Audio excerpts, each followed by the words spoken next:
Bom dia. Bom dia, Padre Elcio.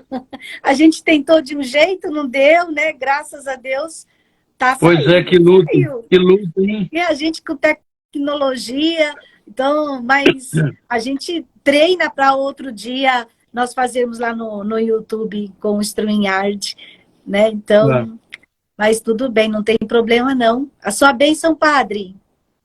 Deus abençoe. Deixa eu ver se tem mais luz aqui.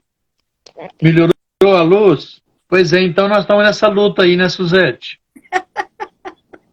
Mas tem que ter paciência, né, Padre? É a luta.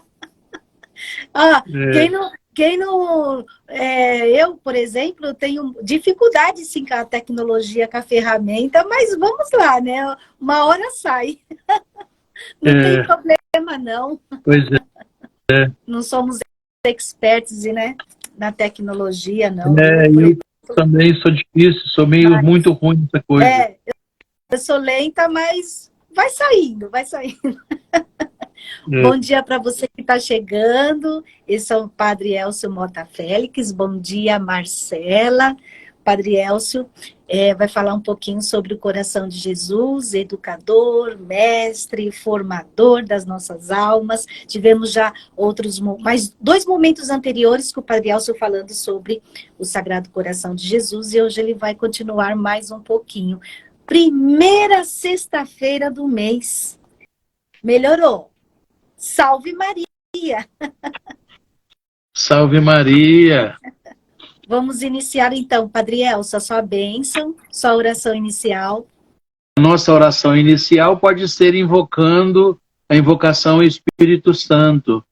Estamos reunidos em nome do Pai, e do Filho, e do Espírito Santo. Amém.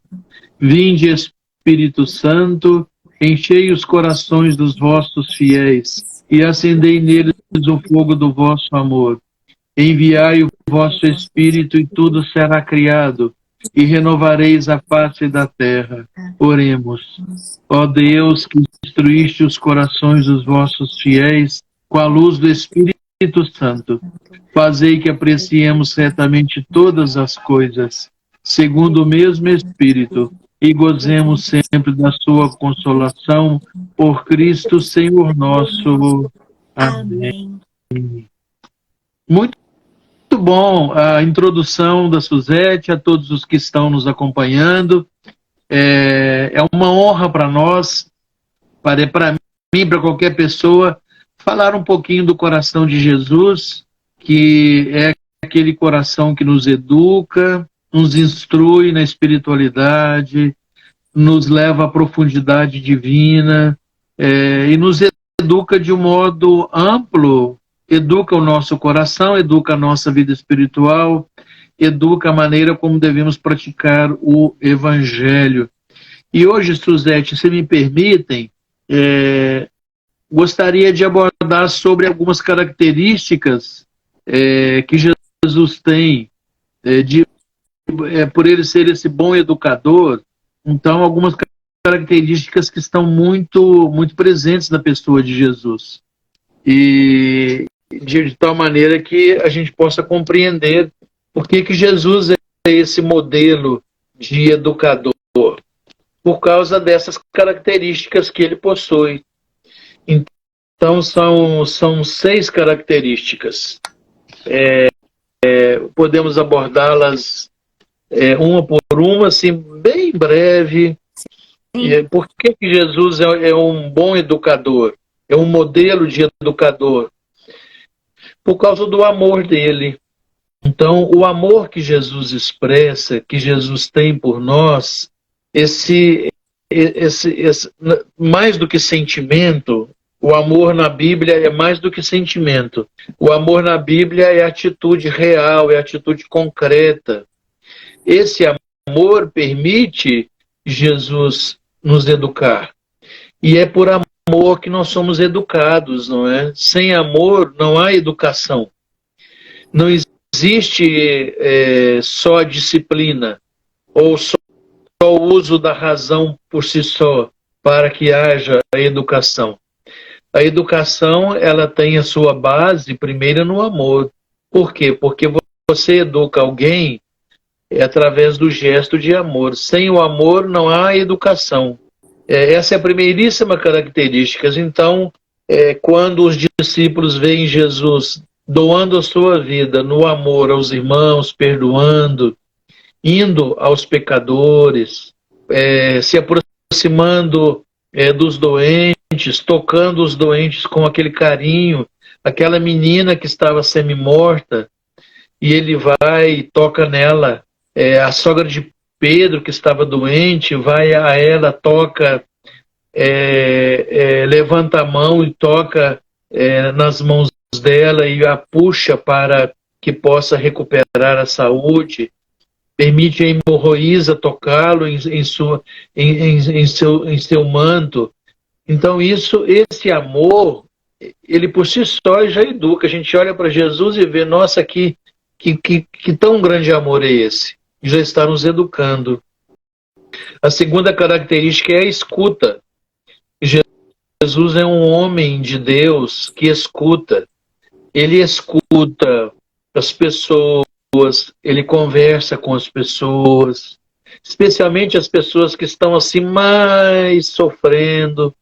Por isso que ele escuta muitos doentes, escuta as pessoas que estão excluídas, que eram excluídas das igrejas, né? Não podia nem entrar na igreja, como aquele moço da mão defeituosa, ele nem podia entrar na igreja. E Jesus chama ele, coloca ele no centro da igreja, né? Todo mundo fica bravo com ele.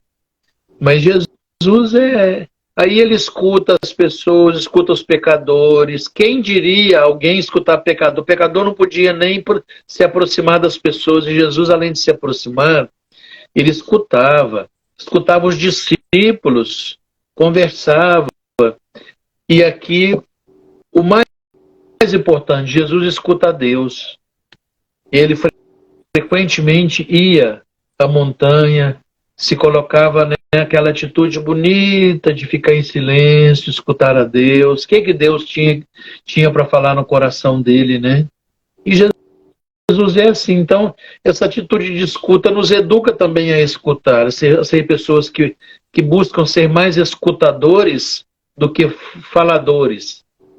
Por isso que Deus foi muito inteligente. Gente, o Suzete e o povo aí que está nos assistindo, como que Deus é inteligente, né, Suzete? Por isso que ele fez 2 ouvidos e uma boca.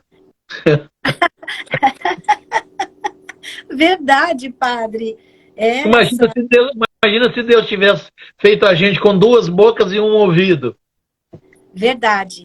E a gente é alvoroçado e quer usar essa boca para fazer tudo, né? Para ser mais do que escuta. E, padre, nisso que o senhor está falando aí da escuta, muito interessante, porque quando o senhor estava falando, eu estava lembrando, associando com o sacramento da confissão.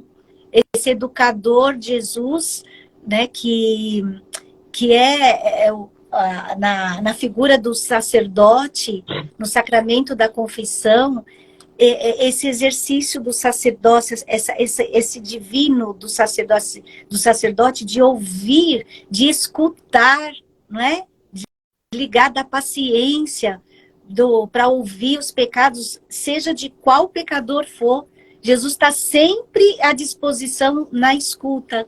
Muito interessante. Por isso que a gente não pode ter medo de ir ao sacramento da confissão, porque a gente sabe que tem um pai, que tem um mestre ali, por detrás do sacerdote, que é o próprio Jesus nos ouvindo, nos escutando. Você falou isso, Zé, me veio no meu coração a conversa de Jesus com aquela mulher adúltera, né? Isso. Quem diria, o homem naquela época não podia nem se aproximar, muito menos falar com uma mulher, ainda mais uma mulher que era realmente pecadora adúltera.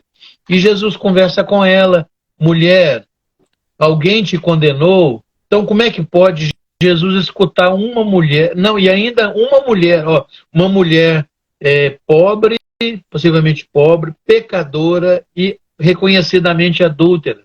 E Jesus ele devia provocar muita raiva nas pessoas, né? Porque as pessoas, né, naquela época tinham o costume de rechaçar, de rejeitar uma pessoa daquele jeito. E aí veio um homem aqui e é capaz de acolher essa mulher, de tratar com carinho, de conversar com ela, de escutar. Mulher, ninguém te condenou, eu também não te condeno, vai em paz. E ainda perdoar, vai, não peques mais. É uma coisa bonita demais, né, Suzete? É divino, foge até ao entendimento dos mais entendidos, daqueles que, na época, os fariseus, né, aqueles que eram estudados, que tinham a escritura na palma da mão, sabiam tudo, né, e se colocavam como os poderosos também. E é incrível que, mesmo sendo poderoso, tendo todo o conhecimento bíblico das escrituras, se não tiver esse sentimento de perdão, essa atitude de perdoar, de ouvir, de escutar, não faz a vontade de Deus. Não, porque a nossa tendência humana é de julgar. Olha, aquela pessoa cometeu pecado. A nossa tendência é de excluir, de deixar de lado, rejeitar. Eu vou me aproximar dessa criatura de jeito nenhum. Então, essa atitude bonita, você citou o sacramento da reconciliação, a escuta, ela passa pelo sacramento da reconciliação, mas ela passa por todas as áreas humanas. Então, saber escutar, não é? A família, as pessoas de casa, sentar com o filho, com a filha, com o marido, com a esposa, com a mãe, sentar. E você não precisa de abrir nem 1 milésimo de segundo da sua boca. Basta escutar o que está no coraçãozinho das pessoas, sem julgamento, sem precipitar, sem ansiedade, tranquilo. É como se você sentasse na beira de uma lagoa bonita e ficasse ali sentadinho, escutando o barulhinho dos bichinhos, dos peixes, da água, de borbulhar da água, ali tranquilo, escuta, é isso. Mas vem uma terceira característica, que é do servidor. Jesus, ele está sempre disponível para servir. E onde chama ele se coloca na atitude de disponibilidade para servir. Por isso que quando a sogra de Pedro curou-se da febre, a primeira coisa que ela foi servir. Aí ela se levantou e foi servir as pessoas da casa.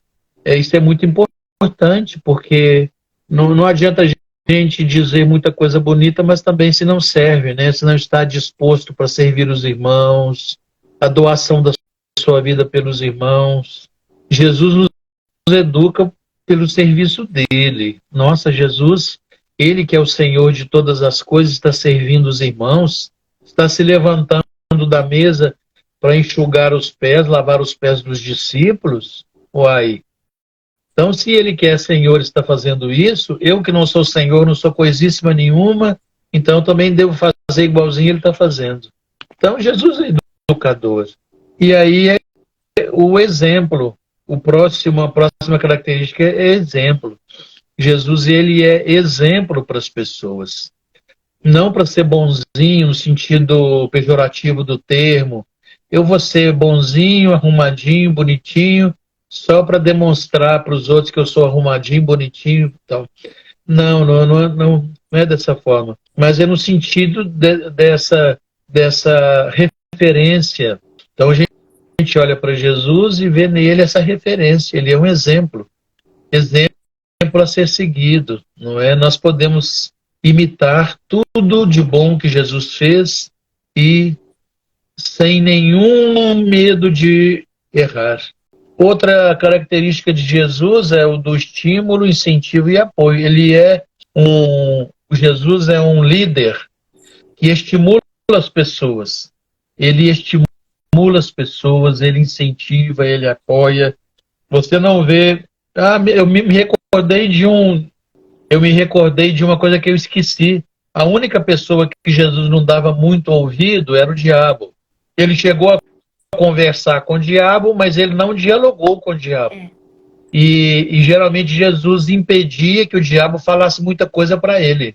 Geralmente ele expulsava o diabo nas pessoas que estavam com o diabo, rejeita qualquer provocação do diabo. Por isso que a gente reza no primeiro domingo, não é? Da tentação de Jesus no deserto. Ele não dialoga com o diabo, ele chega até a conversar, no sentido de se encontrar, porque o diabo, ele tenta todo mundo, ele nos tenta. Se tentou o Senhor, por que não vai não nos tentar? Então, a única pessoa, por sinal, que Jesus não estimula é o diabo. Jesus não estimula o diabo, Satanás, o Beelzebú, o espírito impuro, né, que fala no Evangelho de Mateus. Ele não incentiva, mas ele agora, os seres humanos, Jesus sempre está incentivando e estimulando a ser pessoas melhores, a cuidar da saúde, a cuidar da saúde espiritual. Olha, vai e não peques mais. Olha, vai e não repita mais. Então, Jesus é esse estimulador, incentivador, que nos apoia, porque o diabo é que faz o contrário. O diabo, ele põe no nosso coração um desestímulo, o desincentivo, ele nos desincentiva. O diabo, ele nos desapoia. Ele coloca no nosso coração o sentimento de que a gente é a pior pessoa, é o pior pecador, é o que mais peca no mundo. Ele põe no nosso coração que o pecado que a gente cometeu não tem solução e de que a gente não tem salvação. Isso é tudo coisa do diabo, que provoca confusão dentro de nós. E a última característica de Jesus, tem muitas outras, mas essa eu vou colocar só 7, só essas 6. Ele é o comunicador. Por que Jesus é o comunicador por excelência? Porque a educação, ela depende muitas vezes de uma boa comunicação. E Jesus, ele é movido pelo Espírito Santo.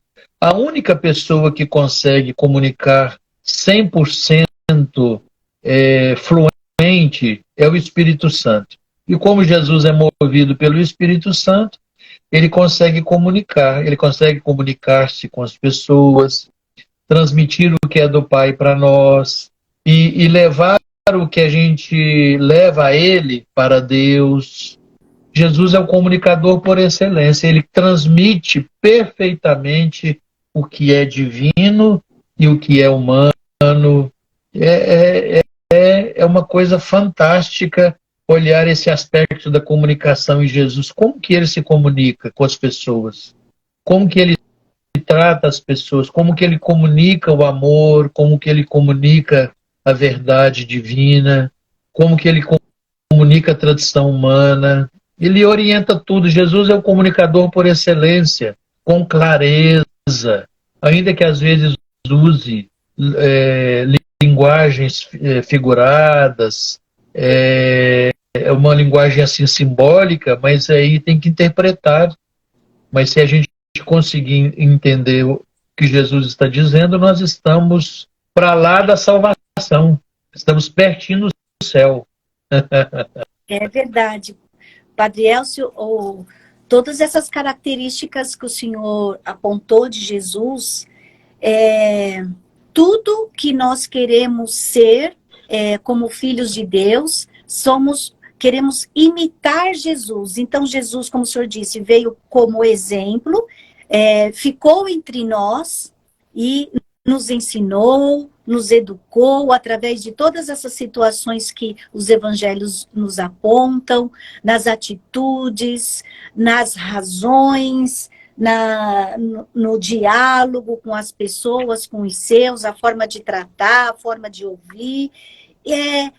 Tudo que nós queremos, tudo que nós procuramos como seres humanos, como nós queremos nos aperfeiçoar mais em certos lados, em certas atitudes da nossa vida, Nós temos Jesus como a grande referência, o grande mestre, o Senhor dos senhores, o Rei dos reis, e é para isso que ele veio, para mostrar para nós que, olha, filhos, me imitem. É assim que deve agir, é assim que deve fazer, em qualquer estado de natureza nossa, em qualquer estado de casado, ou solteiro, ou sacerdote, leigos, em qualquer estado. Eu até, quando o senhor estava falando, eu estava aqui também passando pelos meus pensamentos. Muitas pessoas, elas recorrem a coachings. Eu não estou falando mal de coaches, não quero julgar, não quero. Gente, eu quero dizer o seguinte, que tudo está nos evangelhos e nas atitudes do nosso Senhor Jesus Cristo. Você pode até cair em armadilha se você for procurar, se a gente for procurar verdades em homens. A verdade só se encontra nesse caminho, Jesus Cristo, como mestre, como educador. Então, se eu tenho a possibilidade de ir fazer uma adoração, de ir buscar Jesus no Santíssimo Sacramento, adorar Jesus na Eucaristia, nele diante dele eu apresento a minha situação, eu medito como líder, se eu sou um líder no meu trabalho, então, como Jesus? Eu vou recorrer a Jesus. Como eu devo me portar como um líder lá no meu trabalho, com os meus subordinados?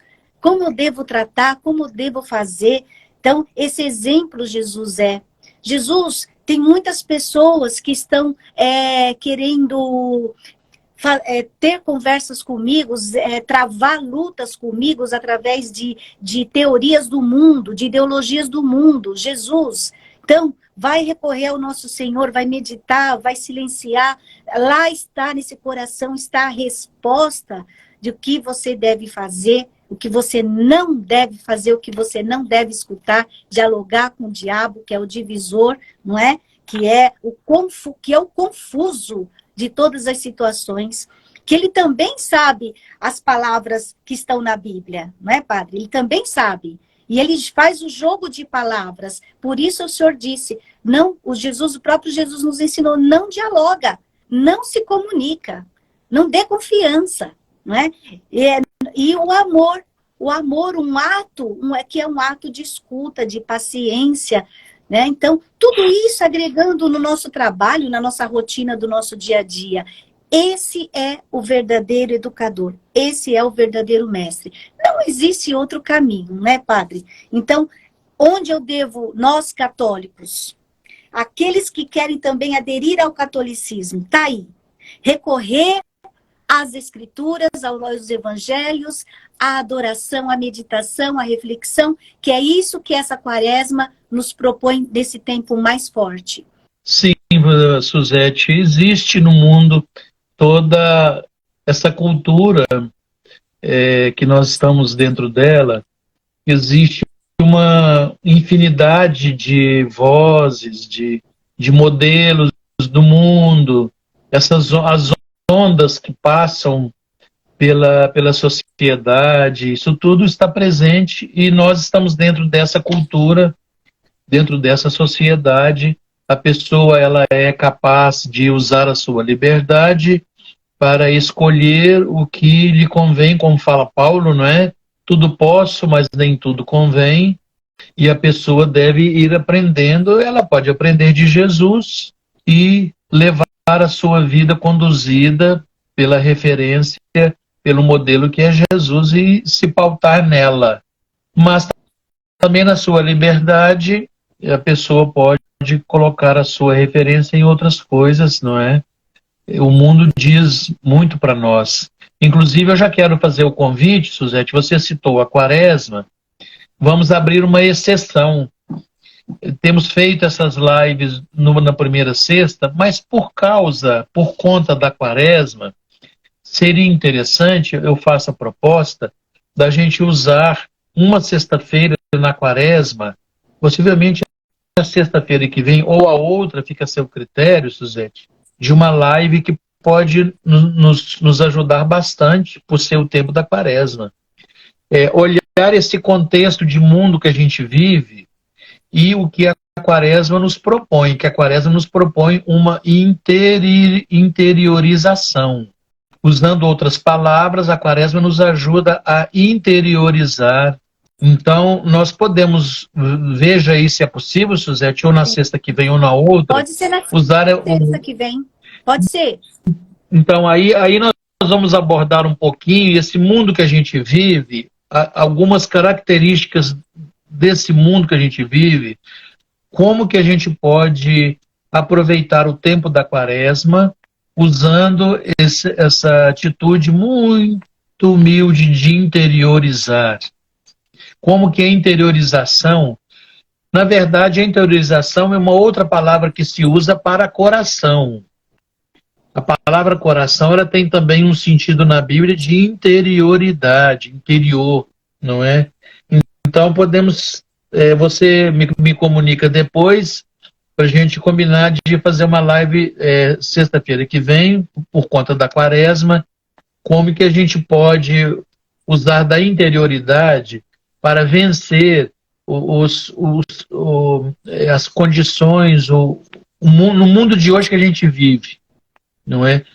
Ótimo. No mundo que a gente vive hoje tem várias mazelas, tem várias culturas. Eu coloquei aqui seis tipos de culturas que existem no mundo de hoje, e que a interiorização, ela nos ajuda a vencer todas elas.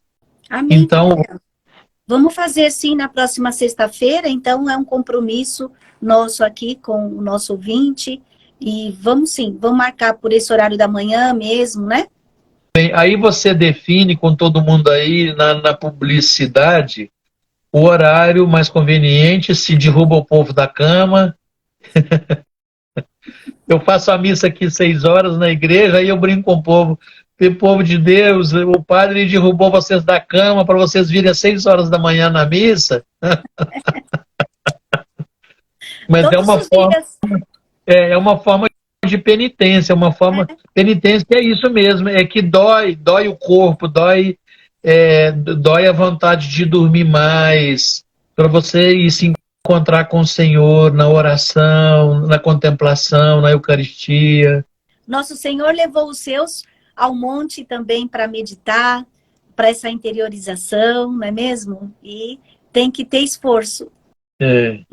Mas é isso, Zete. Eu fico por aqui hoje nessa colocação, nessa live de Jesus, como as características que o tornam verdadeiro modelo, educador da nossa fé, da nossa vida espiritual. E você querendo encerrar aí da sua parte e despedindo dos ouvintes, pode sim, Suzete. Vamos sim, porque é sempre, né, esse momento é o momento mais curto que nós fazemos. Vamos sim, Padre. Sua bênção, sua oração final. Eu agradeço bastante o Senhor por mais essa presença aqui. Com Deus, o coração de Jesus, coloque em nosso coração os seus sentimentos, como falava Paulo. Tenham os mesmos sentimentos de Jesus, o que está no coração de Jesus. O Senhor esteja convosco. Ele está no meio de nós. Abençoe-vos o Deus Todo-Poderoso, Pai, Filho e Espírito Santo. Amém. Amém. Abraço a todos. Até sexta. Abraço, Padre Elcio. Bom dia. Bom dia. Aos Sagrados Corações de Jesus e de Maria, toda honra e toda glória, agora e para sempre. Amém. Amém. Aos Sagrados Corações de Jesus e de Maria, toda honra e toda glória, agora e para sempre. Amém.